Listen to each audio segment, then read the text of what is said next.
Well, I'm really pleased to be joined by George MacDonald, who's the executive editor of Retail Week and the man really that does have his finger on the pulse of what's going on in retail around the world. George, thanks very much indeed for joining us. It's very, very early in the morning here at the World Retail Congress, the third day. You're positive proof that journalists do get up. Yeah, I can't afford not to be here.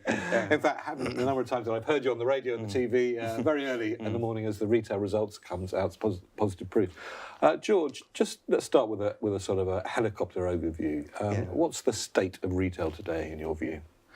I think it's still a really disrupted industry, and it's more than technology. I think over the last few years we've thought a lot about the growth of online, mobile shopping, and seen that as the disruption. But I think really the bigger effect of the consumer's adoption of that technology is completely transformed expectations about what they expect from retailers, how they're talked to by retailers, how their values are reflected by retailers. So it's sort of seeping deep into the culture of companies, this sort of sense of ongoing change. And now I think we're at a stage where things like diversity are really, really coming through. Well, it was interesting. There was yesterday, I suppose, a main stage session on diversity. But as you were saying, it's coming through in lots of the other sessions right across the piece of the Congress. Yeah, it is. And there were a couple of interesting takeaways for me. One of the speakers yesterday was Neela Montgomery, who runs Crate and Barrel, used to hold various senior positions at Tesco.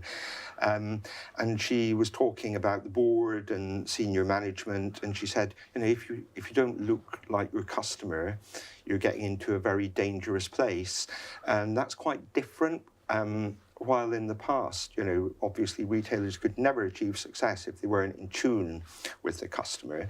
But I do think there is this change where they've got to be part of your business almost. They've got to see themselves and what they are bothered about reflected right throughout retailers. And we've heard from some startup companies, and again, what I thought was interesting was how they have really started from the customer and how they created these businesses because they thought that customer group wasn't being represented. Well. So Universal Standard was one of the ones that we're talking, a US business. And, that was set up because, the founder thought people like her were being really badly catered for. And it shows, you can still create successful businesses despite such a competitive environment. Now, I said with jest that you now have to get up very early because all the business programs are very interested in the retailers' results. It wasn't that long ago where no one was particularly interested in retail results. Yeah. Why every quarter now is the world so fixated with the results of some of the world's leading retailers? Well, I think actually, everybody goes shopping.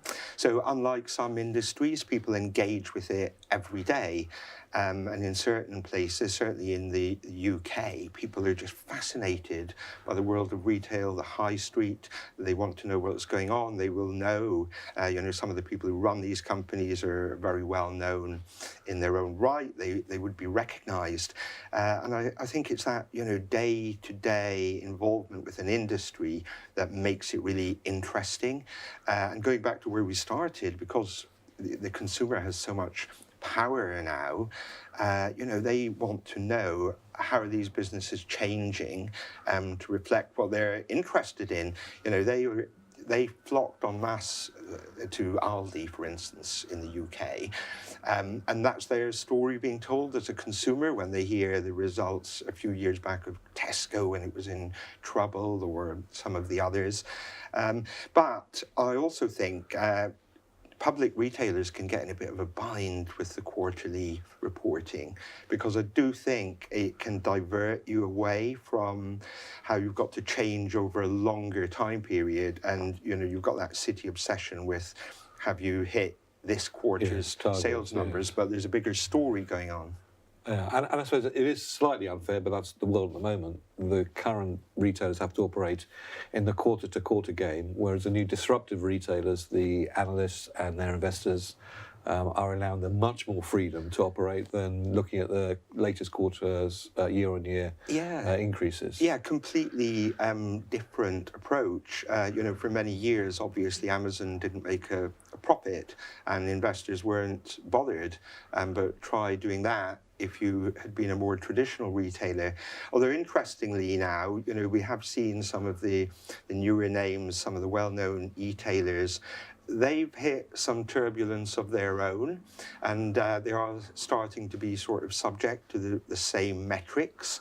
And when you talk to investors, including private equity groups, there's a real focus again now on like, when are the profits going to come in? Are you going to hit targets? Like, when are you going to make money? And a lot of these new businesses are actually, they're pretty costly to run, again, because the consumer's expectations have been ramped up so high for 1-hour delivery, same day, and all these types of things. Well, going from, I suppose, one of the largest retailers in the world to a UK-specific retailer, Walmart and Asda and Sainsbury's. It wasn't that long ago we were talking about the acquisition by Sainsbury's of Asda. That's pretty much been what has been completely blocked by the competition authorities in the UK. Asda's Walmart CEO yesterday said most likely that they're going to float on the stock exchange, Asda. Does the world need another public grocery business? Really interesting question, because it's a mature business. So I think I guess it's going to depend upon what is the story. So it's been through the mill a little bit itself, but it's been coming up. They've had, I can't remember, but quite a few quarters now of growth. So there is a good business there.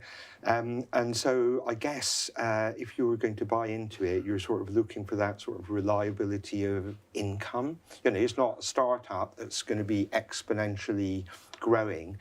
So I think it will be really about what is the story, what are they offering. Despite the collapse of the merger, there is space for the number of grocers that we have at the moment, because people used to regard UK grocery as really monolithic. That idea of the big four, you thought a few years ago it could never change, but it has quite dramatically and quite quickly.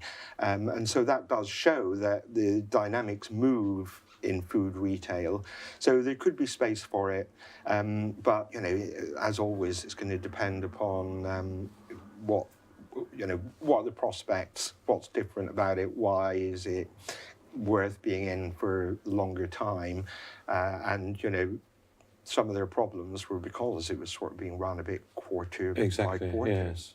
Well, I can't let you go without asking you one Brexit question. Well, we're on the same sort of boat. But what impact do you think it's having on the retail industry? I think it's actually quite difficult to tell, because we're none the wiser about exactly when it's going to happen, on what terms. I think it will happen, and worryingly, I think as we speak now, no deal is sort of moving back up the agenda. But what impact that's going to have on supply chain and? Well, there'll be all that, but also you've got the impact on the shopper. What's it going to do to the pound in their purse? How far is that going to go?